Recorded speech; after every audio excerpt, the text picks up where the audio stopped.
কাউকে পছন্দ হলে রাসূলের শেখানো এই দোয়াটি বেশি বেশি করে মাত্র 11 দিন পড়ুন। যদি কাউকে ভালো লাগে, তাকে দেখলে আপনার আনন্দ লাগে, যদি আপনি তাকে হালাল ভাবে পেতে চান, রাসূলের শেখানো এই দোয়াটি যখনই তাকে দেখবেন আপনি কমপক্ষে 3 বার পড়বেন।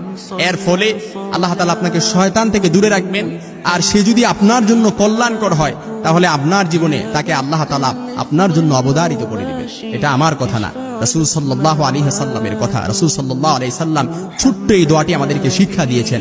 দোয়াটি এসেছে সহিহ ইবনে মাজার বর্ণনা 33 এবং 55 নম্বর বাবে, মুস্তাদরাকে হাকিমের বর্ণনা 677 নম্বর হাদিস, সহিহুল জামির বর্ণনায় 2য় খণ্ডের 850 নম্বর হাদিস।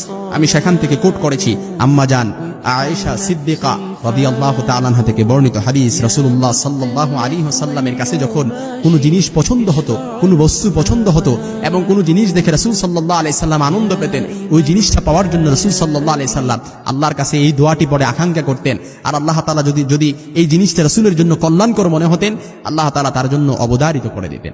রাসূলের এই দোয়াটি আল্লাহ তাআলা রাসূল সাল্লাল্লাহু আলাইহি সাল্লাম উম্মতের জন্য শিক্ষণীয় হিসেবে বলে দিয়েছেন।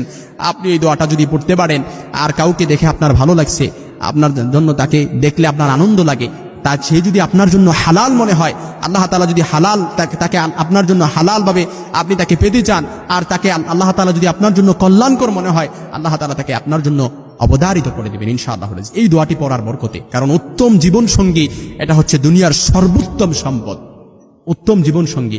এজন্য দোয়াটি আমি বানান করে আপনাদেরকে শিখিয়ে দিচ্ছি। ছোট্ট এই দোয়াটি রাসূল সাল্লাল্লাহু আলাইহি সাল্লাম বলেন, আলহামদুলিল্লাহিল্লাযী বিনিআমাতি তাতিম্মুস সালিহাত। আপনি এই দোয়াটি পড়বেন, যখনই তাকে দেখবেন ছোট্ট এই দোয়াটি 3 বার পড়বেন, আলহামদুলিল্লাহিল্লাযী বিনিআমাতি তাতিম্মুস সালিহাত। আমি আবারও শিখিয়ে দিচ্ছি, আলহামদুলিল্লাহিল্লাযী বিনিআমাতি তাতিম্মুস সালিহাত, আলহামদুলিল্লাহিল্লাযী বিনিআমাতি তাতিম্মুস সালিহাত। আয় আল্লাহ, প্রশংসা আল্লাহর জন্য যার নিয়ামতে ভালোবাসাগুলো সাধিত হয়।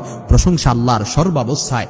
আপনি যখন এই দোয়াটা পড়বেন, আল্লাহ তাআলা যদি ওই ব্যক্তিটা আপনার জন্য কল্যাণকর হয় আপনার জীবনে, তাহলে ওই ব্যক্তিকে আল্লাহ তাআলা অবধারিত করে দেবেন ইনশাআল্লাহ। যখনই তাকে দেখবেন এবং কোনো জিনিস আপনার পছন্দ হয়েছে, যখনই এই জিনিসটা দেখবেন আপনি এই দোয়াটা পড়বেন, কমপক্ষে 3 বার পড়বেন। আপনি মাত্র 11 দিন কিংবা 21 দিনে আমলটা করেন, আল্লাহ তাআলা অবশ্যই আপনাকে ফলপ্রসূ করবেন ইনশাআল্লাহুল আজিজ। কিংবা আপনি যদি উত্তম জীবন সঙ্গী পাওয়ার জন্য আল্লাহ তাআলার কাছে বেশি বেশি দোয়া করেন, কোরআনে বর্ণিত আল্লাহ তাআলা অসংখ্য দোয়া আমাদেরকে শিক্ষা দিয়েছেন।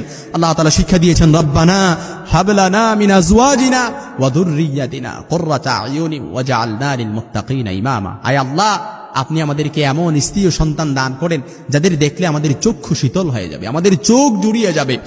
আপনি এভাবে আল্লাহ তাআলার কাছে দোয়া করবেন। কোরআনে কারিমে আল্লাহ তাআলার কাছে, কোরআনে কারিমের এই আয়াতের আমলে আল্লাহ তাআলা আমাদের প্রত্যেক পুরুষকে এমন স্ত্রী ও সন্তান দান করবেন যাদের দেখে পুরুষদের মন শান্ত হয়ে যাবে, চোখ শীতল হয়ে যাবে এই দোয়াটি পড়ার কারণে এবং এই আমলটি করার কারণে। কারণ আল্লাহ তাআলার কাছে আপনি চোখ শীতল হওয়ার দোয়া করতেছেন, যাদের দেখলে আপনার চোখ শীতল হয়ে যাবে।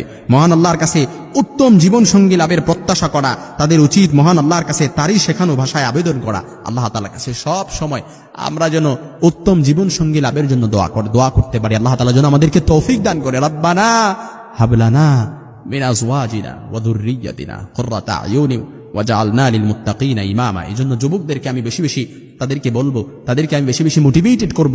যখনই কাউকে ভালো লাগবে, তাকে দেখে আপনার আনন্দ লাগবে, তাকে দেখে তোমার ভালো লাগবে, যখনই তাকে দেখবা তার জন্য তাকে দেখে যখনই দেখবা এই দোয়াটা পড়বা, আলহামদুলিল্লাহিল্লাযী বিনিআমাতি তাতিম্মুস সালিহাত। আয় আল্লাহ, প্রশংসা আল্লাহর জন্য, সর্বাবস্থায় আপনার জন্য প্রশংসা, যে আল্লাহর প্রশংসা সর্বাবস্থায় আপনার জন্য, যার কারণে ভালোবাসাগুলো সাধিত হয়।